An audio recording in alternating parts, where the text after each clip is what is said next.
Hubo una época en la que la informática era un paisaje árido y también era algo silencioso. Una época donde gastar los ahorros de toda tu vida en una computadora de última generación solo te garantizaba escuchar lo siguiente. Nuestras máquinas calculaban, procesaban, pero no sentían nada y sobre todo eran mudas. Hasta que desde un modesto taller de reparaciones en las húmedas calles de Singapur, una empresa decidió reescribir la historia. No solo le dieron voz a nuestras computadoras, construyeron un ecosistema cerrado, un imperio de silicio tan gigantesco, agresivo e implacable que dictó las reglas de toda la industria a nivel mundial. Así que hoy vamos a desentrañar la verdadera historia de Creative Labs, un viaje fascinante que nos llevará desde sus primeros y estrepitosos fracasos, donde intentaron crear computadoras bilingües, hasta la ingeniería de procesadores de audio con 51 millones de transistores. Así que vamos a hablar también de cómo aplastaron a la competencia, las despiadadas guerras de patentes donde hundieron a pequeñas empresas rivales, y sobre todo su delirante y muy arriesgado intento de destruir a la mismísima Apple. Esta no solo es una historia de tarjetas de sonido, es una historia sobre monopolios absolutos, la innovación técnica más brillante, la arrogancia corporativa y finalmente el colapso de un titán que fue decapitado por la estandarización de la propia tecnología que ayudó a impulsar. Así que esta es la historia de Sound Blaster. Te invito a que vayas por tu desayuno, ponte el pantalón porque vamos a comenzar con esta poderosa historia. Pero antes, un pequeño mensaje de nuestro sponsor. Espera un momento, ¿quieres conseguir tu Windows y tu Office totalmente legal y a un precio realmente bajo? Pues aquí te traigo el mejor sitio confiable donde puedes comprar tu licencia tanto como para Office como para Windows, y también si los quieres comprar en paquete, ¿por qué no?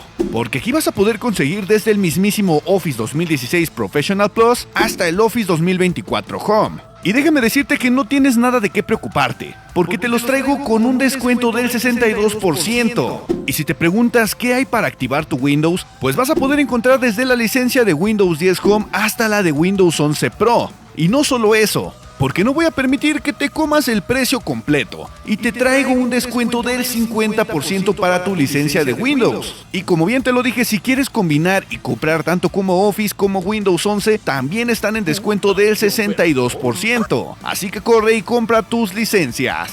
Pero ahora sí, continuemos con este video. Nuestra historia de ambición desmedida arranca en el año 1981, con el buen Sim Wong-Hoo y su compañero de batallas Ni Kai-Hwa. Estos dos abrieron un taller de reparaciones en Singapur y lo bautizaron con mucha originalidad, como Creative Technology. Al principio se dedicaban a reparar placas y a distribuir computadoras como la Macintosh 2. Pero Sim tenía el ego de un faraón y quería fabricar su propia bestia, así que en un alarde y subidón de poder crearon el Cubic 99 y luego el Cubic CT. Sobre el papel, la idea tecnológica era una genialidad absoluta para el mercado local, pero un Frankenstein tecnológico para el resto del mundo. El Cubic no era compatible con la arquitectura de IBM que estaba dominando el planeta. Era una máquina rarísima que costaba una verdadera fortuna. Además, incluía un procesador dual compuesto por un chip 6502 y un Z80 para intentar correr software de Apple. Y también daba la opción de correr el sistema operativo CP/M al mismo tiempo. Y su gran atractivo era procesar mandarín de forma nativa e incluir una placa de audio soldada para emitir voz sintetizada. Pero con toda esta genialidad, ¿cómo le fue en las ventas? Pues fue un golpe directo a la cara. Fue un fracaso bíblico. El mercado occidental estaba rendido a los pies de la IBM PC, y además a nadie le importaba un reverendo rábano comprar una computadora carísima, incompatible y extraña solamente porque hablaba chino. Pero en vez de llorar en una esquina, Sim se dio cuenta de algo vital. La gente ignoraba por completo su computadora, pero les volaba la cabeza la plaquita de audio que llevaban dentro. Así que con esto la semilla del imperio ya estaba plantada. Por lo que mandaron a las PCs al diablo y metieron todo su departamento de investigación y desarrollo en el silicio para el sonido. Por lo que déjame decirte que se venía una masacre. Y para entenderla nos vamos al año 1987. Y ahora tenemos que hablar de hardware. El jefe del vecindario en esa época era una compañía canadiense llamada AdLib. Su tarjeta te hacía un malabarismo matemático llamado síntesis FM o modulación de frecuencia. Técnicamente montaba el legendario chip Yamaha OPL PL2, y este mismo tomaba osciladores y alteraba sus frecuencias para simular, bueno, más o menos para que una trompeta intentara sonar a una trompeta. Y todo esto iba conectado al arcaico bus ISA de 8 bits de la placa base, arrastrándose a una bajísima frecuencia de apenas 4.77 MHz y consumiendo unos directos 5 volts de pura energía ochentera, por lo que Creative miró el estándar Adlib, lo analizó fijamente y decidió tomarse esa base para añadirle todo lo que la competencia le faltaba. Primero sacaron el Creative Music System, que luego rebautizaron como Game Blaster, pero en 1989 lanzaron el arma de destrucción masiva, la verdadera Sound Blaster 1.0. Y no solo montaron exactamente el mismo chip Yamaha OPL2 para asegurar una compatibilidad del 100% con todo el catálogo de Adlib, sino que sacaron el armamento pesado añadiendo un chip DSP, un procesador de señal digital. Y si no sabes qué hace, pues este microcontrolador te permitía escupir audio PCM, o mejor conocido como audio digitalizado real. Gracias a este conversor, los juegos no solamente simulaban ruiditos, te reproducían voces reales y disparos crudos.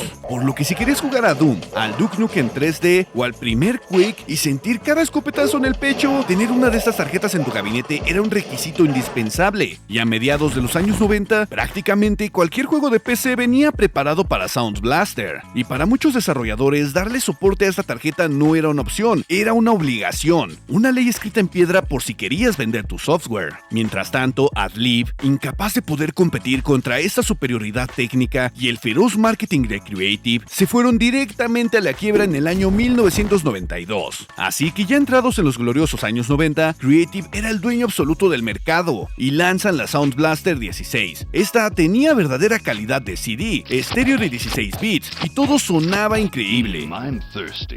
Si lograbas instalarla, porque conectar estas tarjetas al bus ISA era un suplicio, tenías que configurar las direcciones de memoria, los canales DMA y el jodido jefe final, el IRQ, o también conocido como interrupción de hardware, moviendo pequeños bloques de plástico llamados jumpers a ciegas. Si tu impresora usaba la misma línea de interrupción que tu tarjeta, la computadora simplemente se congelaba. Pero te voy a contar su pequeño chisme corporativo de cómo se adueñaron de toda tu computadora, el Multimedia Upgrade Kit. En los años 90, instalar un lector de CD-ROM era un dolor de cabeza. Esto porque las conexiones no eran universales. Entonces Creative te vendía un paquete completo con la tarjeta de sonido, altavoces y un lector de CD. La jugarreta macabra y brillante era que Sound Blaster tenía los conectores exclusivos para CD soldados en la misma placa. La gente terminaba comprando todo el ecosistema de Creative porque era la única manera de garantizar que las partes funcionaran entre sí sin volverse locas buscando controladores de terceros. Entonces, si querías leer un disco multimedia, pasabas por su caja registradora. Pero, para ser completamente justos, el monopolio de Creative no se sostuvo porque sus ingenieros fueron tocados por la mano divina, sino porque la chequera de Sim Wong-Hu no tenía fondo. Antes de lanzar su siguiente gran éxito, sacaron la billetera en 1993 y compraron Emu System, una prestigiosa compañía estadounidense de sintetizadores personales. Así que fueron esos ingenieros comprados los genios que realmente diseñaron el majestuoso chip Emu 8000. Así que con esta tecnología secuestrada parieron a la reina indiscutible de la era de MS2, la Sound Blaster AWE32, que llegó en el año 1994. Esta magnífica bestia nos trajo la síntesis Wavetable. A diferencia de la vieja modulación FM que adivinaba los sonidos, el chip AWE32 usaba muestras de audio reales de instrumentos musicales grabados en un chip de memoria RAM. Y si fuera poco, la tarjeta traía ranuras de memoria RAM. Sí, podías ir a la tienda, comprar memoria RAM en formato SIM de 30 pines y conectarlas directamente en la tarjeta de sonido, y con esto cargar tus propios bancos de instrumentos. Así que era literalmente un estudio de producción musical metido a la fuerza en tu PC. Pero cuando eres el rey del audio y te sobra dinero, comienzas a tomar decisiones cuestionables. Entonces, en el año 1994, a algún directivo iluminado se le ocurrió que era brillante meter una consola de videojuegos entera dentro de una PC. Y así fue como nació la 3DO Blaster, un ladrillo gigante que llevaba las tripas de la consola 3DO de Panasonic. Tenías que tener una tarjeta de video muy potente solo para hacerle el puente de imagen. Y lo mejor de todo es que costaba una fortuna. Y mientras tanto, los juegos de la 3DO daban muchísima lástima, por lo que por obvias razones el mercado la ignoró por completo. Lo malo es que se estaban haciendo adicto a las malas apuestas empresariales, por lo que la situación no termina aquí. Sim Wong-Hu quiso un trozo de lucrativo pastel de los gráficos 3D, y así es como nace la línea Graphics Blaster, y también la la 3D Blaster. Al principio usaban chips de terceros como 3DFX y Riva TNT, pero querían tecnología propia, así que en el año 2002, en una jugada gigantesca, desembolsaron la absurda cantidad de $170 millones para comprar 3D Labs, una empresa enfocada en tarjetas gráficas carísimas para profesionales de diseño industrial. La idea estaba genial sobre el papel, adoptar la arquitectura profesional Wildcat al mercado de los videojuegos, pero ¿cuál fue el resultado en la práctica? Un desastre monumental. La arquitectura profesional no se traducía bien a los juegos de DirectX. Lanzaron tarjetas que consumían una barbaridad de energía, con controladores que te regalaban pantallazos azules en cada momento, y un rendimiento en juegos que daba absoluta vergüenza ajena comparado con ATI o Nvidia. Y entonces, tras no vender casi nada, en el año 2006 Creative cerró la división, quemó los 170 millones y salió humillada del mercado del video. Pero volviendo a su terreno, el audio, en el año 1998 marcó el clímax absoluto de la compañía, pero no sin antes dar otro golpe de billetera. Justo antes de saltar a las nuevas tecnologías, Creative gastó $77 millones en comprar Ensoniq, otra empresa gigante de audio. Pero, ¿cuál fue el motivo de esta compra? Ensoniq tenía la patente de software exclusiva para hacer que el audio nuevo del estándar PCI fuera compatible con los viejos juegos de MC2. Así que Creative compró el talento de Occidente, les pegó la estampa de Sound Blaster y se llevó el mérito. Con esa barrera superada, lanzaron la Sound Blaster Live. Se dejaron de tonterías y saltan con un bus veloz de 32 bits, operando a 33 MHz y consumiendo un flujo eléctrico mucho más eficiente de apenas 3.3 o 5 volts. Bueno, esto dependiendo la ranura, y su corazón era el famosísimo chip EMU10K1. Esta placa de sonido tenía más músculo de cálculo bruto que el procesador principal que usaban las computadoras un par de años antes. Pero con toda esta brutalidad crearon el EAX, las extensiones de audio ambiental, y esto era magia negra. El EAX procesaba en tiempo real cómo rebotaba el sonido según el entorno, así que imagínate jugando Half-Life, por lo que entrar a una cueva profunda cambiaba completamente la acústica, tus disparos resonaban con humedad y eco.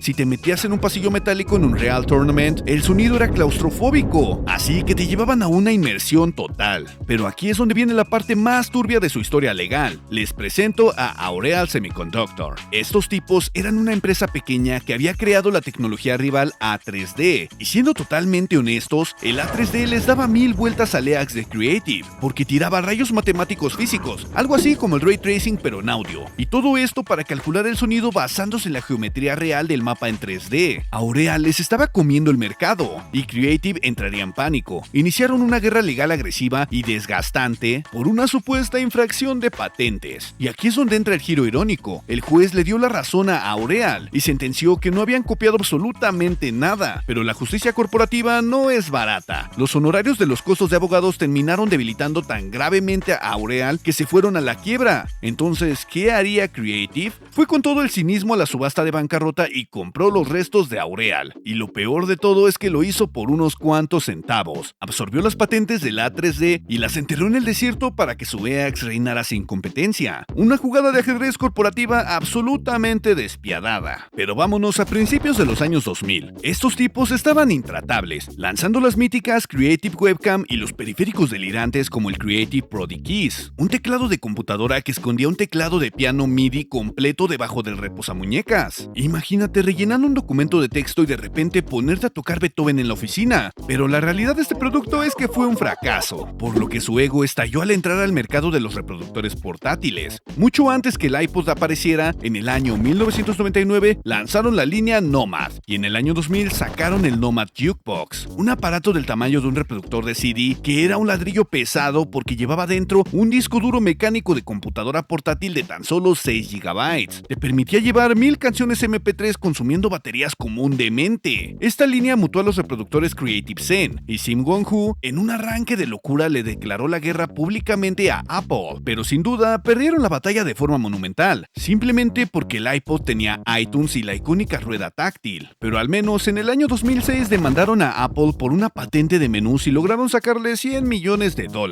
Pero en las computadoras de escritorio en el año 2001 vieron nacer a la serie Sound Blaster Audigy, el procesador EMU10 K2 metía unos nada despreciables 4.6 millones de transistores en la placa. Sin embargo, Audigy vino con un escándalo de marketing asqueroso. Creative empapeló el mundo diciendo que la tarjeta ofrecía una calidad de estudio de 24 bits y 96 kHz, pero la realidad técnica era que el chip interno operaba 16 bits y 48 kHz. Si le dabas audio en alta definición, la tarjeta lo destrozaba reduciéndolo a 16 bits para procesarlo, pero los consumidores se darían cuenta de la mentira y les metieron una demanda colectiva millonaria por publicidad engañosa. Así que tuvieron que sacar la Audigy 2 un año después solamente para arreglar esa estafa y ofrecer los verdaderos 24 bits. Pero si la Audigy era potente, lo que llegó en el año 2005 los dejó en pañales. El último gran suspiro del hardware de sonido dedicado, el bestial X-Fi o Extreme Fidelity. La guerra entre Audigy y X-Fi no era justa. El chip CA20K1 de la X-Fi era una salvajada, porque estaba fabricado bajo un nodo litográfico de 130 nanómetros y operaba a una altísima frecuencia de 400 MHz, arrojando un poder de cálculo brutal de 10.000 MIPS, o millones de instrucciones por segundo. Además, la X-Fi poseía una arquitectura de anillo, donde el silicio se borraba y se reconfiguraba físicamente si elegías el modo gaming o el modo de música. Era tecnología alienígena para esta época. Y hablando de marketing desesperado, para vender estas placas carísimas, le pagaron una fortuna a Jonathan Wendell, el famoso jugador profesional de Fatality. Te cobraban el doble por la misma tarjeta solamente porque tenía su logotipo rojo en la caja y 64 MB de XRAM, misma memoria dedicada que casi ningún juego aprovechó jamás.